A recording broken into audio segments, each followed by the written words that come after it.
We're going to do this in the nicest way possible, chat. I'm going to speak on the whole phase thing that's going on right now. I haven't done my due diligence in digging into all of the politics of it currently, right? All of the minute details. I will, and I'll make a follow-up video when things kind of chill out a little bit. I don't care if anybody cares for my opinion. Here it is anyway.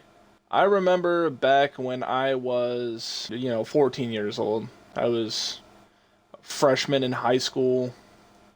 Black Ops 2 was booming. And I had already been in the COD scene for a couple years, like sniping-wise. But I remember getting into a lobby with a bunch of chill-ass dudes that were jumping off of shit, going for 360s. Shitting on my team, going for 360s in the end. They didn't have a full stack, and I don't know if you guys remember, but back in the day, you used to be able to, if people didn't have their privacy settings set to a certain way on Xbox, you used to be able to just join up on people. And so that's what I did, and I kind of was trying to pick their brains on, like, how do you guys do that? And it turned out that it was FAZE CLAN members.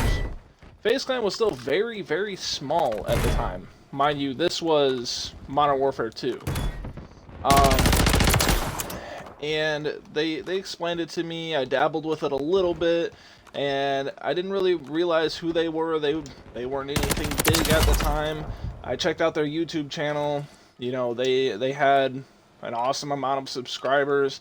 Not nearly as many as like my favorite YouTubers back in the day, but they were still, just in the beginning stages of what they were to become. I remember when they put out their first illcams. I had a couple of the members on Skype back in the day. Rain, Adapt, and Pomage. Those are just a few of them, right? I didn't play with them often.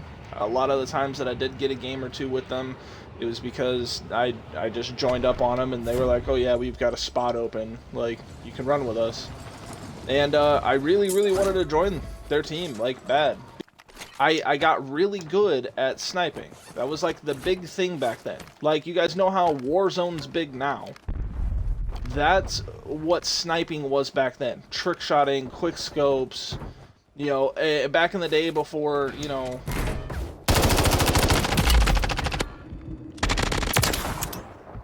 back in the day, the whole goal, the biggest thing everybody wanted to see was somebody in a free-for-all lobby sweat to get to last and then hit a trick shot before anybody could catch up and end the game, right? That was the goal. That's what everybody wanted to see. And then at the end of the month, the team would take everything and put it into a montage. I used to run teams, right? Back in the day. I run a team now. And the hot thing now is Warzone, so that's what everybody wants to see now. But one of the things that I'm going to say about this whole situation that's going on, and it may be a hard pill to swallow for you new gen gamers, and I don't say that in a demeaning way. It's okay to be a new gen gamer, but you guys weren't around for, the upbringing of FaZe Clan and what it is today.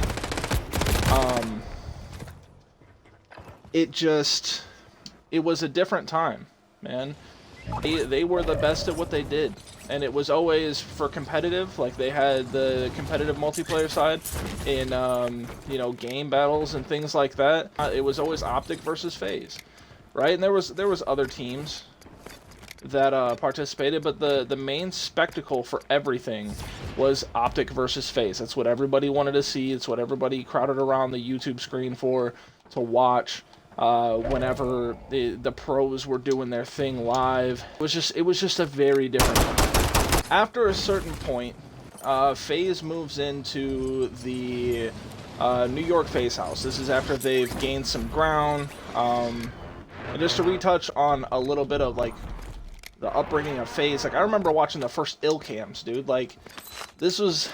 The first Illcams was, like, literally 360 no-scopes and shit. Like, or, like, regular no-scopes. And I think, like, the closer of it, and the whole thing was, like, everybody in the team would compete to get the opener clip, which is the second best clip of the montage, and then the closer clip is obviously the best banger of the montage.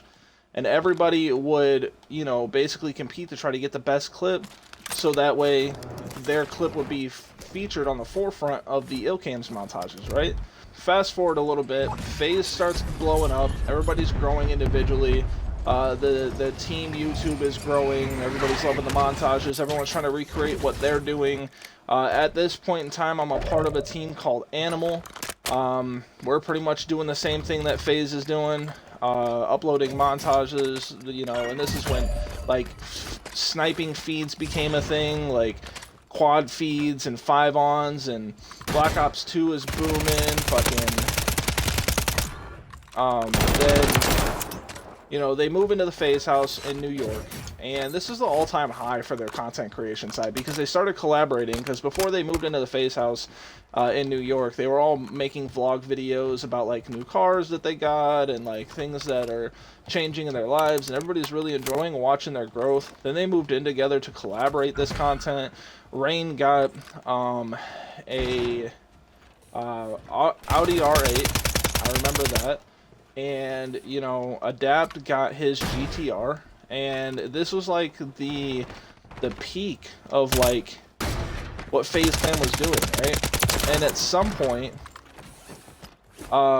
they ended up getting a new house. I think it was in, like, LA or something, and they kind of fell off there, dude, because the content changed, the vibes changed. They were just adding people that were clout chasers into their circle, and then eventually they went to being a corporate business. They turned into a brand instead of just a Call of Duty team, right? And this is where they fucked up, because I mean it, and I won't say fucked up because they didn't know, like, in hindsight, that this was gonna happen to them, right? But because FaZe had gotten so big that they couldn't do it on their own anymore. You're a dick. So they had to bring on people to manage the business side of FaZe so they could focus on content creation and, you know, keeping things held together, because, you know, all the brand deals and, you know, recruitments going on, and just, like, there's so much that goes into running a big brand team like that people don't even realize. Even running Team Rise, like, there's a lot that goes into it, and if not all hands are on deck, things are not going to work the right way for you, or you're not going to get to where you want to be. And so they realized this and decided to bring on a corporate side of FaZe who would ultimately start making decisions on behalf of FaZe as to what's the hottest right now and what people want to see. And you just start seeing all this fabricated, like, fake content. The genuine, like, personality behind what FaZe used to be, it just became faces of strangers, right? People, like, I stopped watching FaZe for a while. I became an adult, had to start working, and, like, I dropped gaming for a few years, so, like, I didn't keep up with it, and I come back and see all these random people that on the FaZe channel that I have no idea who they are. They start recruiting just random people to be relevant. They picked up Snoop Dogg and, like, you know, this girl that was from fucking, like, Game of Thrones or some shit. And I don't know, dude, there was beef between her and FaZe Rain. And FaZe Rain was one of the ones that just kept it the realest. And yeah, he had his issues. He's human. He's allowed to not be perfect, right?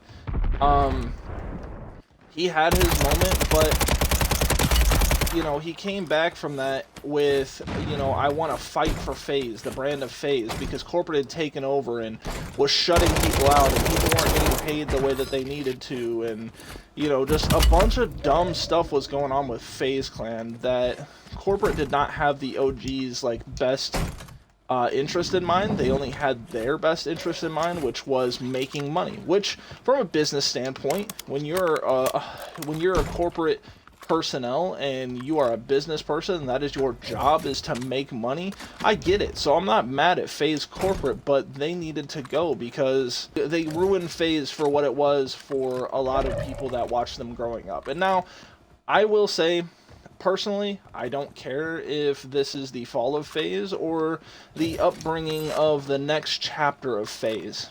However, I do support Banks and what he's doing. I do support the direction that they're headed, because at least at that point, it's no longer going to be this BS, like, fabricated content with people that we don't know, and they'll be able to keep their integrity intact and the face of FaZe alive, the roots of FaZe, the people that started it, the OGs. I don't even care if they continue on with Call of Duty, which is what started them. I just want them to get back to their roots and back to their people and undo what was done. They didn't know any better at the time. It's nobody's fault. It's just the way that things happen, you know? And you can't help but to wonder, like, you know, what was going through their head at the time. They were young, you know what I'm saying? They didn't know any better. Here are these young guys, literally my age, right? And I'm 27 now, but when I started, you know, being associated with them and watching them and just watching their growth, like, I was in my teens, dude. 13, 14, 15, 16, 17, like, all through high school, I wanted to do what they were doing. And even to this day, even at 27 years old, I still run a COD team. You know what I'm saying? I do it because I love it. And, you know, if something happens with it, fine. But, I mean, I just want to see the OGs, like, thriving with their brand that they started without other people meddling with it. Like, imagine you start a business. We'll go with that. You start a business, and the people that know about the business that you started are very proud of you. They support you. They give you their business. They buy your clothes. They buy your services. And then you're like, okay, well, now, like, there's all this money coming into my business. Now I need to get other people involved. And these other people that you get involved, you think you can trust them to help you out. And then all of a sudden, they're taking credit for the entire business. They're hiring people you don't approve of. Because you gave them too much control, and it was completely by mistake. That's what happened with FaZe, and I just want to see them gain control back. I don't care if they gain control back and then shut the entire fucking thing down. That's not what's happening. But FaZe Banks is basically clearing house. They just released a thing on, I think it was X, Twitter, whatever you want to call it, that is basically all the people that are staying. And people, you know, that are going to be associated with FaZe moving forward. I know Kitty got kicked and he was kind of done wrong. I know Agony got kicked. Agony shouldn't have been kicked, in my opinion. But at the end of the day, I trust what Banks and the rest of the guys are doing and what they're deciding. They've got my support on it, because they had FaZe literally ripped out from under them. The fact that they were able to find the loopholes to get rid of FaZe corporate and fire all of them and get rid of all of them and clear the roster and just clean up everything makes my inner child from when I was a teenager happy to see them standing up for themselves. Don't think you guys understand. Rain, Adapt, fucking Apex, Banks, Tommy, which is FaZe Temper, fucking all of them, dude. Like, they've been through hell and back with this fucking team. And don't get me wrong, like, yeah, they've had it good, but they've really worked for what they have. Half the people that game and watch FaZe Clan on YouTube these days and follow what they do don't even know who the OGs are. Nobody knows who they are anymore, as far as you young people out there. And I would really love for you guys to go back on their channels and watch their early videos. Rain, Adapt, Tico, Pomage. Dude, I remember when Pomage put out, like, the Catalyst and the Catalyst 2. Those were all of the rage in the fucking, like, sniping community for sniper feed clips. Like, it was literally the catalyst for, like, what you wanted your montages to be back then. I'm just glad to see the OGs in FaZe fucking standing up for themselves, dude. To wrap this up, I am excited to see the future of FaZe Clan, no matter what happens with it. I'm just glad that the boys got control again and are doing what they feel is best for the team, and I'm sure that they will come out with explanations for everything that's going on and what their plan is moving forward. Maybe the people that were removed from the team are only being removed temporarily. Who knows? Who knows? And everybody's being so quick to judge. Don't be so quick to judge Banks. I trust what he's doing. Anyway, that'll conclude this video, y'all. It's your boy Sam back at it again. We're going to face Name of the Beast to the game. I'll see y'all in the next one.